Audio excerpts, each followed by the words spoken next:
2, the Final Destination.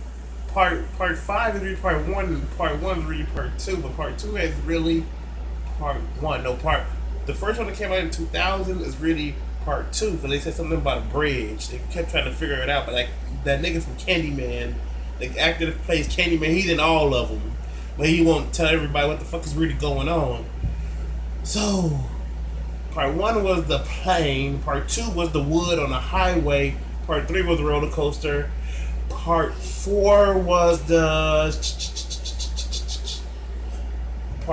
with race cars. And part 5, which was really part 1, was the bridge. So, but part 5 was kind of crazy. Well, part 1 was kind of crazy because they kind of worked around everything. At the very end, you kind of wonder why was no cell phones throughout the whole movie. Then bam, it was 1999. Cell phone was too much to have a cell phone back then.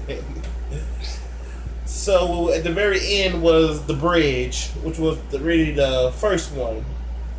And then they hopped on the plane. So they sit on the plane chilling and shit. All of a sudden somebody, little argument, something. For like a black person, he would have hopped the hell off the train with a plane. But he didn't. They just sat tripping over there. So later on, they hopped off the... Well, they didn't hop off nothing. That was what hopped off of it. And they just went ahead and... What were they arguing about? Some guy was sat tripping, talking about the plane's gonna crash. Then what do you know? But boom! It was a full circle. That's how they wrapped everything up.